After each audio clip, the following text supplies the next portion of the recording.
Jonah chapter 1. The word of the Lord came to Jonah, son of Amittai. Go to the great city of Nineveh and preach against it, because its wickedness has come up before me. But Jonah ran away from the Lord and headed for Tarshish. He went down to Joppa, where he found a ship bound for that port. After paying the fare, he went aboard and sailed for Tarshish to flee from the Lord. Then the Lord sent a great wind on the sea, and such a violent storm arose that the ship threatened to break up. All the sailors were afraid, and each cried out to his own God.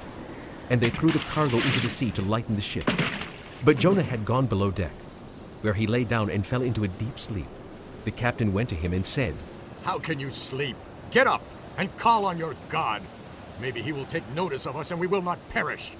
Then the sailors said to each other, Come, let us cast lots to find out who is responsible for this calamity. They cast lots, and the lot fell on Jonah. So they asked him, Tell us, who is responsible for making all this trouble for us? What do you do? Where do you come from? What is your country? From what people are you? He answered, I am a Hebrew, and I worship the Lord, the God of heaven, who made the sea and the land. This terrified them, and they asked, What have you done? They knew he was running away from the Lord because he had already told them so. The sea was getting rougher and rougher. So they asked him, What should we do to you to make the sea calm down for us? Pick me up and throw me into the sea, he replied. and it will become calm. I know that it is my fault that this great storm has come upon you. Instead, the men did their best to row back to land, but they could not, for the sea grew even wilder than before. Then they cried to the Lord, O Lord, please do not let us die for taking this man's life. Do not hold us accountable for killing an innocent man, for you, O Lord, have done as you pleased. Then they took Jonah and threw him overboard, and the raging sea grew calm. At this the men greatly feared the Lord, and they offered a sacrifice to the Lord and made vows to him. But the Lord provided a great fish to swallow Jonah, and Jonah was inside the fish 3 days and 3 nights.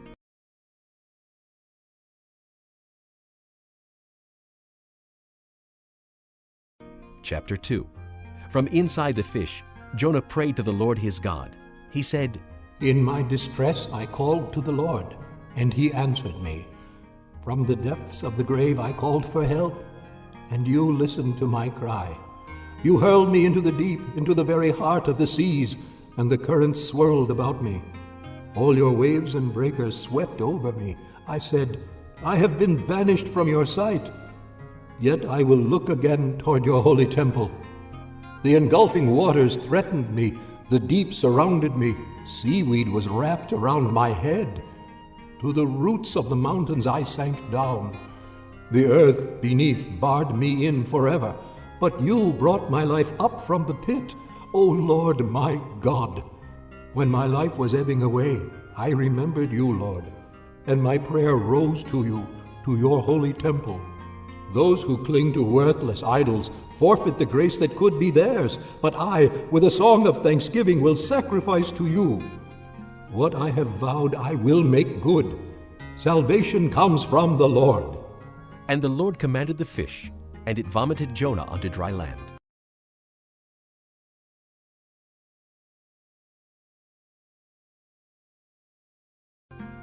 Chapter 3. Then the word of the Lord came to Jonah a second time. Go to the great city of Nineveh and proclaim to it the message I give you. Jonah obeyed the word of the Lord and went to Nineveh. Now Nineveh was a very important city. A visit required 3 days. On the first day, Jonah started into the city.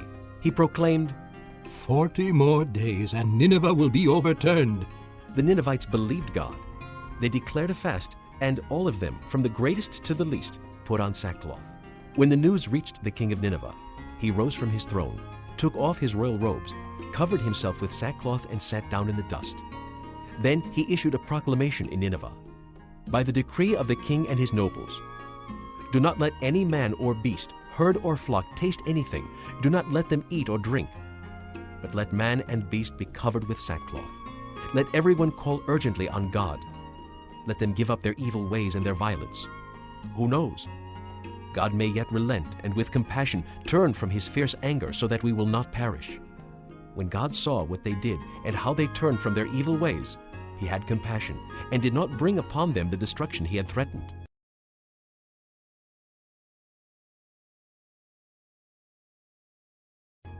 Chapter 4. But Jonah was greatly displeased and became angry. He prayed to the Lord. Oh, Lord, is this not what I said when I was still at home? That is why I was so quick to flee to Tarshish. I knew that you are a gracious and compassionate God, slow to anger and abounding in love, a God who relents from sending calamity. Now, O Lord, take away my life, for it is better for me to die than to live. But the Lord replied, Have you any right to be angry? Jonah went out and sat down at a place east of the city. There he made himself a shelter, sat in its shade, and waited to see what would happen to the city.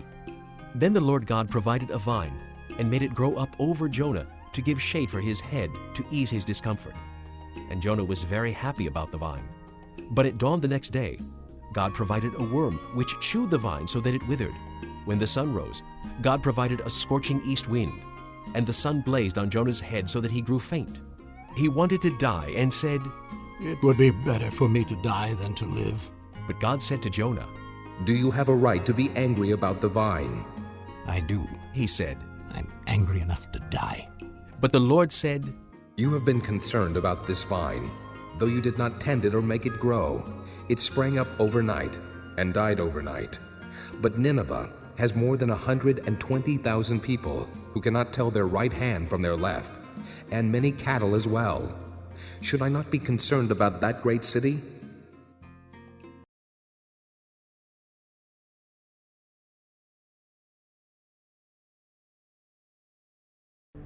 Chapter 10. Then I saw another mighty angel coming down from heaven. He was robed in a cloud, with a rainbow above his head. His face was like the sun, and his legs were like fiery pillars. He was holding a little scroll, which lay open in his hand. He planted his right foot on the sea, and his left foot on the land. And he gave a loud shout, like the roar of a lion. When he shouted, the voices of the seven thunders spoke. And when the seven thunders spoke, I was about to write. But I heard a voice from heaven say, Seal up what the seven thunders have said, and do not write it down. Then the angel I had seen standing on the sea and on the land raised his right hand to heaven. And he swore by him who lives forever and ever, who created the heavens and all that is in them, the earth and all that is in it, and the sea and all that is in it, and said, There will be no more delay, but in the days when the seventh angel is about to sound his trumpet, the mystery of God will be accomplished, just as he announced to his servants the prophets. Then the voice that I had heard from heaven spoke to me once more. Go, take the scroll that lies open in the hand of the angel who is standing on the sea and on the land. So I went to the angel and asked him to give me the little scroll. He said to me, Take it and eat it. It will turn your stomach sour, but in your mouth it will be as sweet as honey. I took the little scroll from the angel's hand and ate it. It tasted as sweet as honey in my mouth. But when I had eaten it, my stomach turned sour. Then I was told, You must prophesy again about many peoples, nations, languages, and kings.